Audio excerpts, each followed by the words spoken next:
few words about concentration today. We've had such an important topic in this practice. What is the function of concentration? What is the need for concentration? Do we need it at all? How much concentration do we need? And yet, it's considered to be very important as a platform. A place where, with the mind settled a bit and steadier, calm and steady, we can begin to look more clearly into the mind's workings. Do you know? So it's not considered to be in and of itself, certainly an endpoint to the practice. But it is valuable in and of itself. It certainly begins to calm the nervous system, begins to settle the energies of mind and body down. And it can be, it can add a real sense of relief from the non-stop bombardment of sometimes our obsessive thoughts, of the mind just moving, of the restless energies in mind and body. Just to calm those down a bit in concentration can be quite a relief, actually. And to see that it's possible for us, for this organism, to settle in that way. So it can be quite useful in and of itself, as well as setting the stage for other kinds of practice, for more investigation, more understanding, looking more closely at what's going on in there. Yeah. And yet we get into a lot of trouble with it in our practice. Again, in our culture, there's that sense again of we're doers. We make projects. We take agency. We want to get it right. We want to accomplish it. And with concentration, it's so easy. I know I did this, for the longest time. Okay, this is what it is. I want to stay with the flow of sensations with the breath, for example. And there was almost automatically what would come with that. First of all, some of the early messages I got around concentration: focus, pay attention, concentrate, when I was a kid. But a kind of tightening around the object, a kind of clenching around the object. Oh, almost like I got to capture it. Got to capture it and hold it tight and not let it escape. Like that orientation. Okay, this is the project. This is how it's done. I know how to do it. It's about willpower. It's about it's like drilling down. It's like and then holding in place. For the longest time, that was how I practiced concentration. The mind would slip away, of course. No matter what we do, the mind's going to slip away a number of times. Have you noticed? Yeah. But it would slip away, and in its wake, there would be a kind of agitation. Even in the doing of it, there would be a kind of tension that would start to build up if I paid attention in the body. It would start to, and then almost like I could do it for a short period of time, and then it was almost like the organism wanted to reject the whole thing like a foreign object because it wasn't pleasant.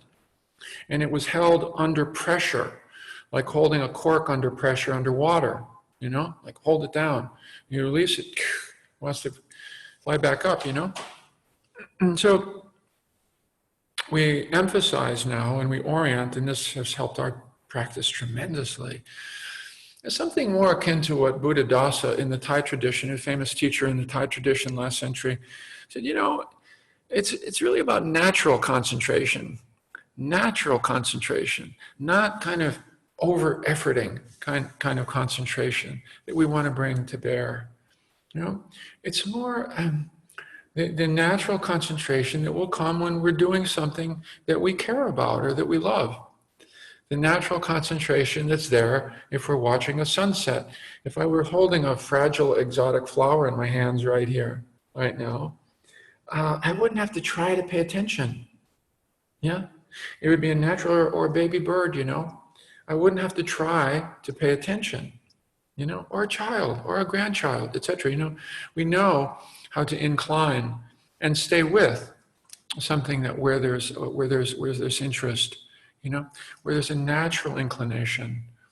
And so, for so much of this practice, for concentration, and you've heard us say this in a number of ways, it's we want to do our best to return to whatever the focus, the center point of our practice is, as if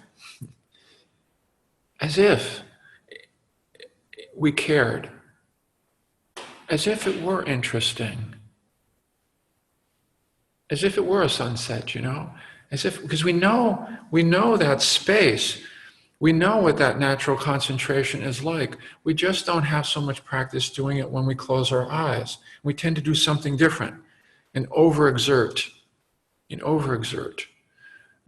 which is counterproductive, So, and the last piece is that with concentration, I don't think we've said this yet, we emphasize more, rather than staying like right on point, staying in the vicinity, kind of in the vicinity of the breath. It gives the mind a little bit of wiggle room, a little bit of latitude, that we kind of want to stay in the area around the breath, or even noticing the breath in different parts. Susan will often say as if the whole body breathing, as opposed to one tiny point at the tip of the nose. Do you know? It's giving the breath a little bit of room, and our attention a little bit of room. Yeah? So that it's not going to get all fidgety. It will get all fidgety if we keep it too tight, just like my cat will. We don't want to get too tight in there. It gets claustrophobic in there. So we don't want to practice in a way that will invite claustrophobia, and then will invite us to want to fly away out of it. Do you know? And that's part of the art of the practice and of concentration. And yeah, if you settle and soften a little bit more and create a little bit more space, sure, the mind's still going to fly away several times during the practice, but it's still the way to come back, we think, and we emphasize coming back, as if it were interesting. Again, each time, as if this were really cool, really interesting, as if this were something dear, delicate and dear and precious. You hear us use these metaphors, as if, until it begins gradually, we practice something, it will get stronger. At a certain point, it will be interesting. It will become so, and we will have practiced the return in that way, and the mind will begin to more naturally want to settle a bit more into the vicinity. Yeah, so we'll have more of a comfortable landing pad, as opposed to something that we hold on to and then it squirms away, and we've got to get it back and put it back. You know that difference? We can notice these tendencies in the mind, yeah? To notice the difference there for yourself. How each of those moves feel in your practice. Okay?